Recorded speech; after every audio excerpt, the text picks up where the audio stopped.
సంక్రాంతి సంబరాలు నిర్వహిస్తున్నటువంటి మిత్రులు జీవీఎల్ నరసింహారావు గారు, వారి సతీమణి మైథిలి గారు, విశాఖ ఉత్తర శాసనసభ్యులు మిత్రులు విష్ణుకుమార్ రాజు గారు, RBI general manager Rajesh Kumar గారు, డీజీఎం ఎస్బీఐ రాహుల్ గారు,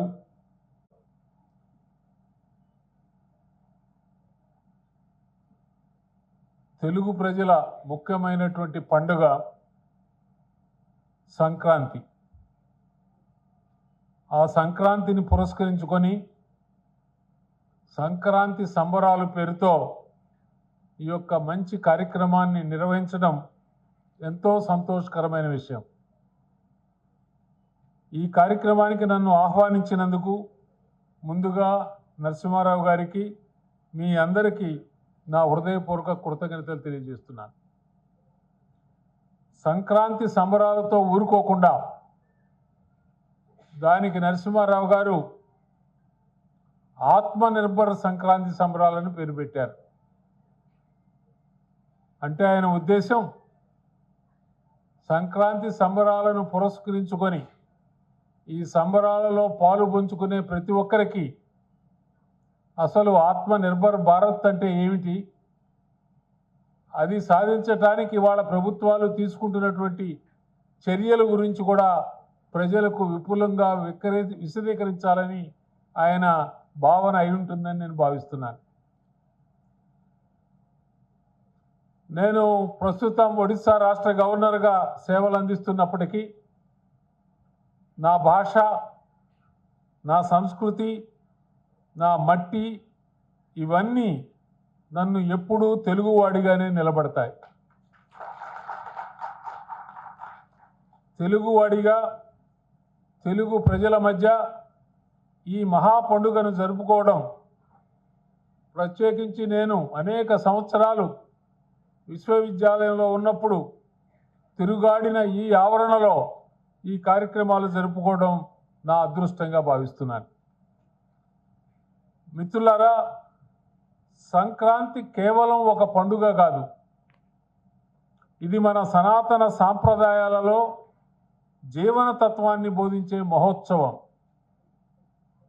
ప్రకృతి, మనిషి, సమాజం ఈ మూడింటి మధ్య ఉన్న సున్నితమైన అనుబంధాన్ని మనకు గుర్తు చేసే పండుగ సంక్రాంతి.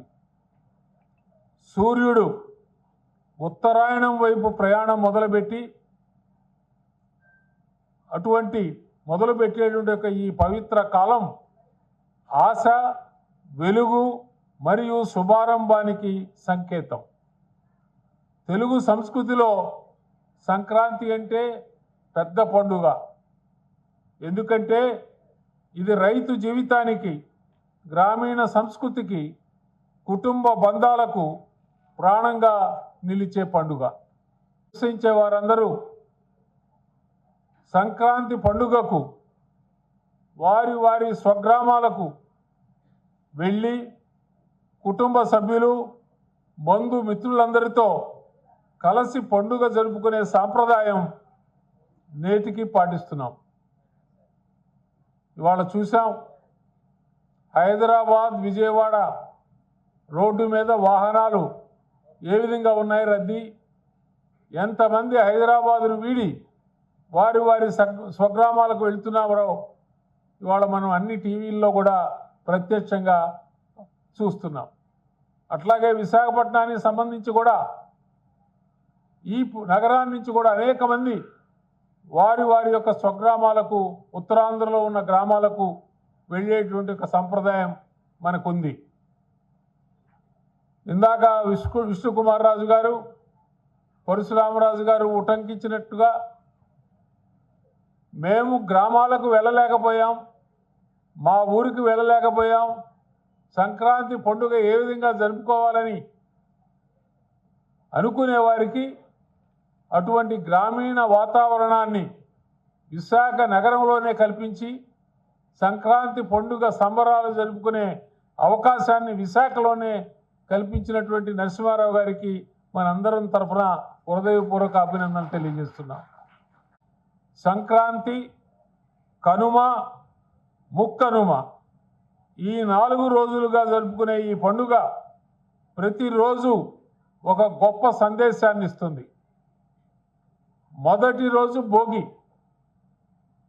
భోగి మంటలు మనకు ఒక ముఖ్యమైన సందేశం ఏంటంటే పాత వస్తువులనే కాదు, పాత ఆలోచనలు, చెడు అలవాట్లు, నిరుత్సాహాన్ని కూడా వదిలిపెట్టి కొత్త ఆశలను ఆహ్వానించాలని చెప్పి మనం భోగి మంటలు వేసుకుంటాం. ఆ సందేశాన్ని దాని ద్వారా పొందుతాం. వ్యక్తిగత మరియు సామాజిక జీవితంలోనూ మార్పు అవసరం అని చెప్పి భోగి పండుగ మనకు గుర్తు చేస్తూ ఉంటుంది. అలాగే రెండవ రోజు సంక్రాంతి లేదా పెద్ద పండుగ. కొత్త బట్టలు, ముగ్గులు, గొబ్బెమ్మలు, కొత్త ధాన్యంతో చేసిన పిండి వంటలు, అరిసెలు, బూరెలు ఇవన్నీ ఆనందానికి ప్రతీకలు. ఈరోజు మనం సూర్యుడికి, భూమికి, రైతుకి కృతజ్ఞతలు తెలుపుకుంటాం. రైతు కష్టమే దేశానికి అన్నం పెడుతుంది. రైతును గౌరవించకుండా, వ్యవసాయాన్ని ఆదరించకుండా ఏ సమాజము నిలబడజాలదు. నేటి ఆధునిక కాలంలో కూడా ఈ సత్యం మారలేదు. మూడవ రోజు కనుమ. ఇది పశువుల పండుగ.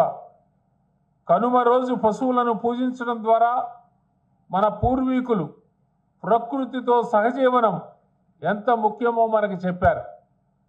నేటి కాలంలో వాతావరణ మార్పులు, ప్రకృతి అసమతులిత ప్రపంచాన్ని ఆందోళనకు గురి చేస్తున్న వేళ కనుమ ప్రకృతితో కలిసి జీవించాలని ఇచ్చే సందేశం మరింత ప్రాధాన్యం. Local to global news at your finger tips. మీ చేతిలో ఒక ఆయుధం. Download Raw TV app. Media legend Ravi Prakash is back.